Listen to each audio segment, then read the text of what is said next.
2 heures de traversée du lac Kivu qui tourne au drame les soirs du 16 avril dernier.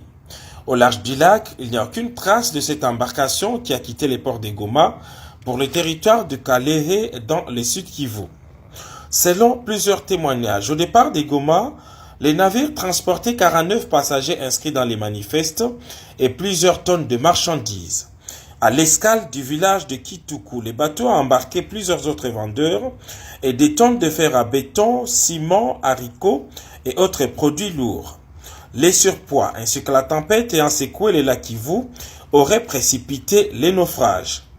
37 personnes ont eu la vie sauve, 13 corps dépêchés jusqu'ici et une centaine de personnes manquent à l'appel selon l'administrateur de territoire. Informé de ces drames, le chef d'État Félix-Antoine Tshisekedi Tshilombo a bousculé son agenda de travail pour aller réconforter cette population de Mukwija dont la plupart des victimes sont originaires. Bien que meurtrie, cette population du territoire de Kalehe est sortie spontanément pour ovationner et écouter les mots du président. Dans l'immédiat, le chef de l'État a pris une série de mesures drastiques.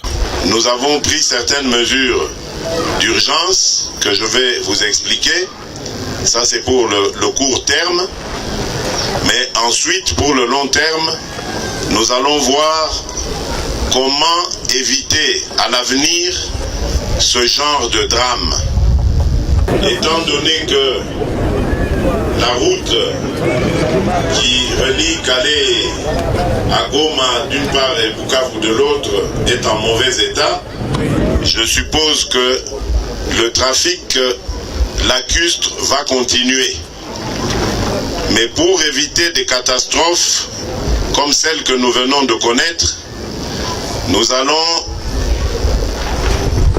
nous j'ai apporté 1000 bouées de sauvetage que désormais les voyageurs devront porter. Et j'insiste auprès des autorités locales que désormais aucune embarcation ne peut partir sans que ces passagers aient porté ces bouées de sauvetage. Ensuite, nous allons ouvrir une enquête et poursuivre sûrement les responsables de cette embarcation qui a donné la mort.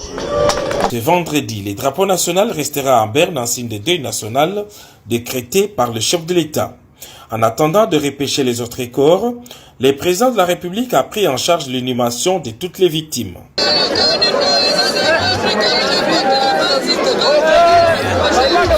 Papa,